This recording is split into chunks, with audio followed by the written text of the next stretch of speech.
Welcome to a journey through NYC Religions Television. My name is Tony Carnes, your host. Our producer is Brian Finnerty, and he leads our team. A couple of years ago, I sat down with the priest at Our Lady of Pompeii Church in the West Village on what to do about the future of the Catholic Church, which has been taking a beating for a couple of years, has faced disgruntlement and some defections. And he had some pretty wise ideas. Well, now we have some real wisdom from the very top, Pope Francis, because he's called together bishops from around the world as well as lay to discuss the future of the Church. The future of the Church is in play. What will happen? Well, to help us sort through things and this synod that the Pope called together, I asked our old friend, David Gibson, to come help us. David, welcome to the program. Thanks, Tony. Great to be here. You know, you're just back from the meeting itself, and you were there as partly as the director of the center at Fordham University. Can you tell us a little bit about what the center is at Fordham University and what it does? Yeah, it's the Center on Religion and Culture.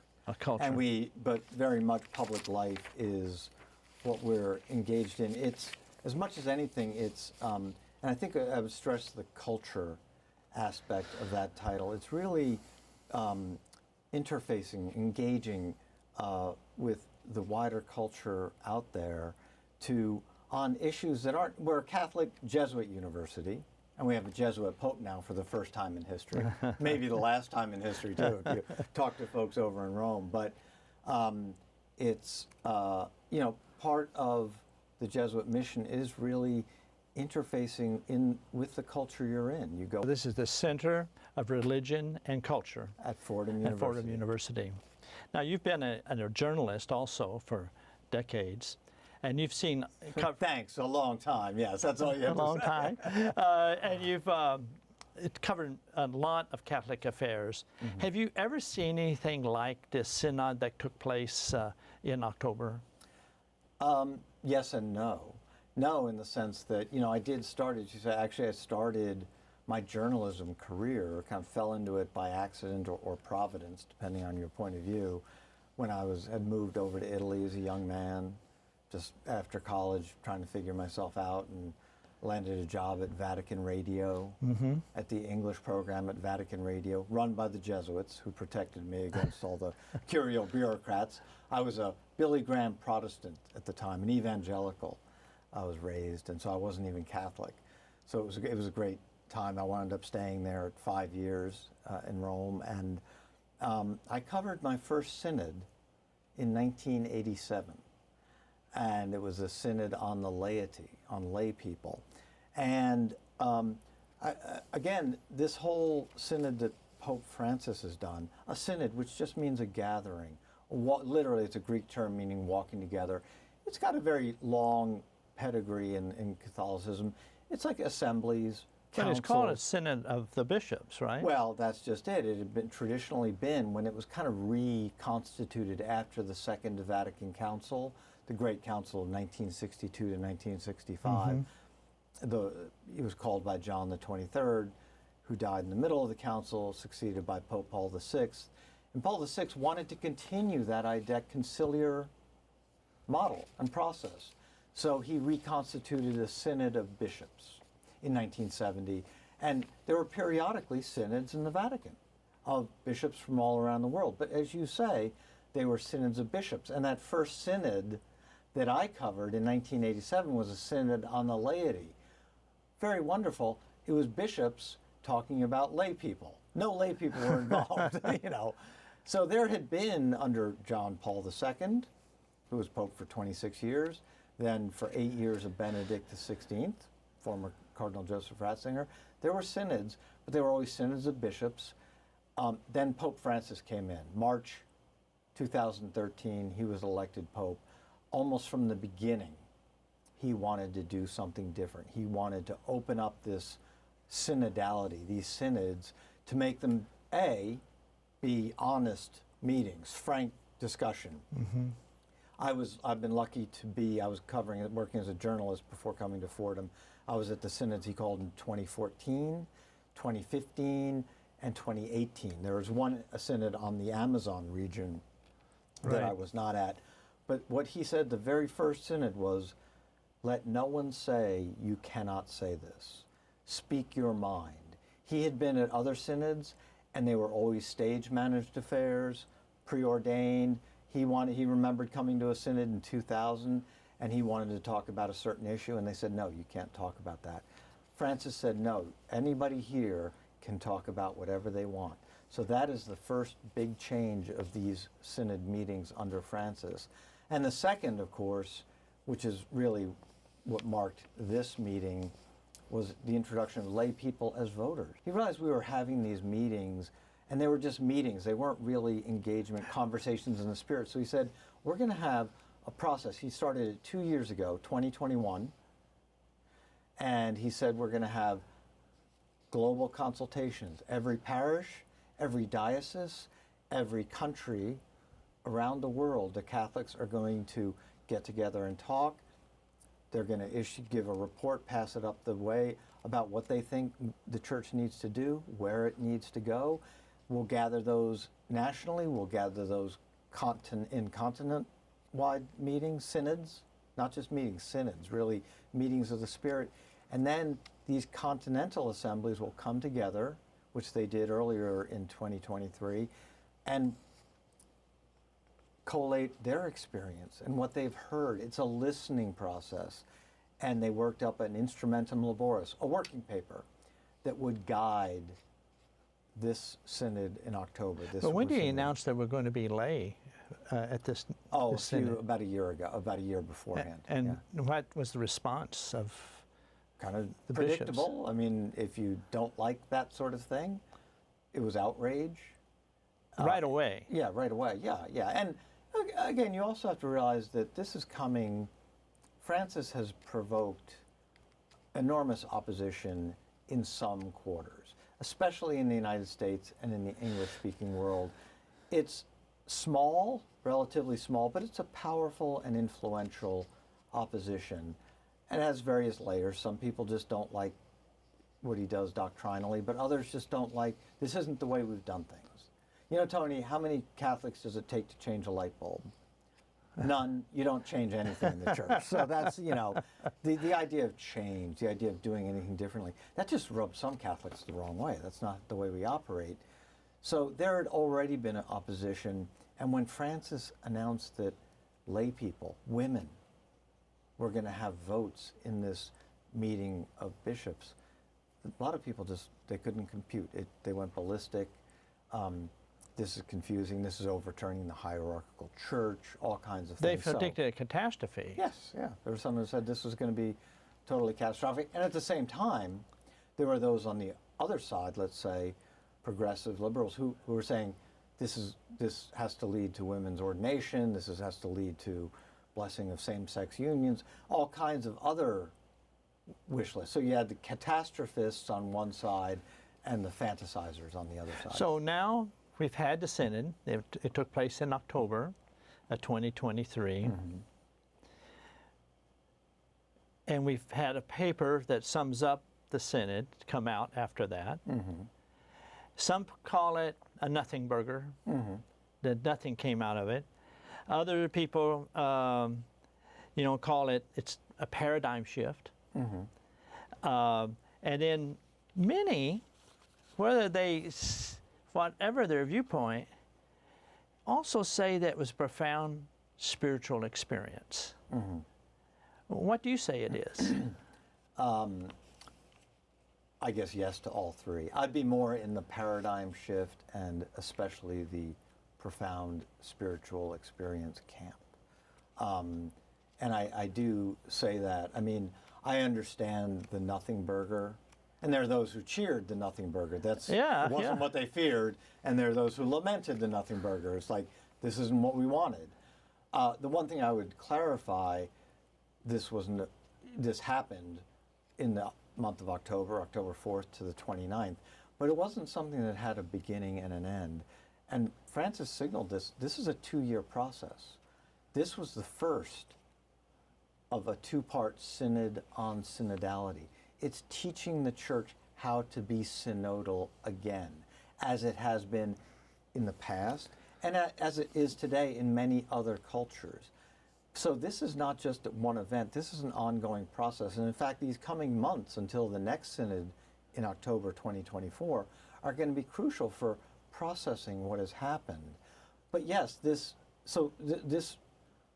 gathering was really what they say a conversation in the Spirit. It was teaching the church how to speak to itself in charity, mind you. To be honest, with your differences, they kept stressing, say what you think. If you disagree, that's fine. Say what you want the church, you think the church should be doing. That's fine too. Push back, but do so in charity. And to that extent, I think it was a paradigm shift. And especially, there's a paradigm shift, fine, but there's also the personal shift, the transformation that you see of people who took part in these conversations, and often people who were skeptics, to say the least, going in. Well, I want to dig into that a little bit. Now, you were on the edges because you weren't in part of the synod, Yeah. but you were there, and several of your students were also there responding. Could you sense that there was some sort of spiritual happening taking place? Because, you know, Father James Martin comes back, and he was a little disappointed, understatement, but he said, the powerful emotional experience that I had is I can't even find words to describe it. Could you sense that maybe what was going on? Absolutely. Even on the edges? I mean, was it radiating that? Yes, you could, because also, again, as you said, Fordham was one of the few universities, Jesuit universities, Catholic universities, to have a course on synodality to teach students about this whole process, what's happening. But also, we were the only ones to take these students to Rome for a little over a week of this 3.5 week synod, because we felt you can't just study synodality in a classroom for the very reasons we're talking about. It's an experiential, it's relational. Let's explain what synodality, what does that mean? What's it's the a meaning? very abstruse term that professional Catholics like me like to throw around. It means sin means with what? Well, sin means something to other people. It's like, S-Y-N. Yeah, S-Y-N. It means, and hodos, to walk together. Okay, so it's a meeting of walking together. It's walking together. It's the people, church walking together. And again, I think it sounds like a journey. I know, it's a journey. We are a synodality. We are a synod, exactly. And exactly, and that's what they keep. And it could sound very pop culture-y, pop therapy kind of thing, but it really does echo and go back to the faith of the early church, certainly the first millennium. It's just a word for council, assembly. If your church has an assembly or a congregation or a council, nobody freaks out about that, but this word synodality describes not just a thing, a synod, but a way of being. And that's the key. Again, what you were asking about, the experience is really the key. How did you see that experience was coming out? Did people talk differently, walk differently? Yes, basically, yes. And again, we took a dozen students over for this experience, and the people, synodality is a wonderful thing. It's also exhausting for those who are participating. Yeah. And there were so many who gave as I understand, there was one big room with round tables and about 350 people. And then another 100 hangers-on, facilitators, theological experts. And so they would sit at these tables and talk with each other. Then if somebody wanted to get up and make a speech, or a question, they had 3 minutes to do it. Exactly. Yes. Yeah. And again, just to talk about that for a moment, that's no small thing. They were in this Paul VI audience hall, big hall with round tables where 10 or 12 people would sit. That's right. And they would mix those up, including the Pope. And I've been to lots of synods. They were always in this aula, this lecture hall, stadium seating type lecture hall. The Pope sitting in front, all bishops and cardinals, and people would just give up I'm and just give curious. At his table, there was 10 people or something. Who sat with him? Various different. I mean, the president of the synod, there were a couple of cardinals who were kind of running it, who were in charge of the synod office, and a couple of other nuns and things. But those switched around as well. And people also would come up and talk to him, and you know, he was just one of the people there, and he wasn't at all the sessions, so he wasn't looming over everything. Pope has other poping to do, so you know, it was. Now, I just understand it. A woman in the Curia had planned the meeting. Well, Sister Natalie Beckhart is one of, and we met with her. Yeah. But I was going to say, this was very intense. They worked 6 days a week. And it was, in these meetings, gosh. but there's so many who gave generously of their time. Sister Natalie Beckhart met with our group. The other Cardinal Supich of Chicago. She was the first female appointed to the Curia? Yes, I think so. Curia. She was the highest ranking. And again, this is one of these things, people are like, nothing has changed. Well, a lot of things have changed. When I was there, one of the principles that you cannot have a layperson, much less a woman, in charge of a cleric, in authority over a cleric. Pope Francis has appointed women who are the boss of clerics in the Curia. So this is a huge thing. And now women and lay people have voting privileges. Well, I want to come to that, because some people have really picked up, not just on the fact that it was a woman or lay. The Pope actually sort of picked up on this in his homily, which is a sermon that he gave right after the meeting ended. And he said, in order for the church to move forward, it had to decide for itself with conscientiousness who is in charge. And he put it as God or idols. That's right. And I read that and I thought, what idols? And he said there were two types of idols the church had to watch out for. He said worldly idols, like money, power, sex. And then he said spirituality idols. Well, who do you think he was talking about? Or what was he talking about? You and me. Well, I would agree. I'm guilty. And again, I think this is one of the terms, his favorite terms, and one of the most important ways to understand him. But it's also hard to explain, and I can't go too deep. You know, I won't go too deeply. I won't bore you too much. But he laments. He says the worst scandal in the church is what he calls spiritual worldliness. Spiritual worldliness, and it's a phrase from the Jesuit Henri de Lubac, the French Jesuit, who got it from an English monk decades before that. But it's he cited this in his speech in March 2013 in the general congregations, the meetings of cardinals before they go into the conclave, when they all have a little talk and they all sort of size each other up, see who they might vote for the next pope. Right. And he gave a brief talk. Every cardinal gets 8 minutes. Most of them go over because they love the sound of their own voice. Francis got up and he talked for 4 minutes. And he talked about what the church needs to do. We need to go out. He said sometimes, you know, the image of Jesus in the Revelation knocking on the door. He said sometimes I think he's on the inside of the church knocking to be let out because we've locked him up. But he also said theological narcissism and spiritual worldliness. So again, and he comes back to this time and again, but it's about turning our faith into an idol, turning our spirituality. It's as though we're in charge. It's as though we don't trust the Spirit. It's as though what it means is that it all depends on us. So what he called for is, in order to break through that, he called for worship, sort of unpurposed worship, just worship, and prayer, because he said the only way we'll break out of this is if the Spirit comes to live within the leaders of the church. And so he said, how do you get that? You get it through the Mass and through prayer. And some people say, well, that seems hopelessly romantic. Yes.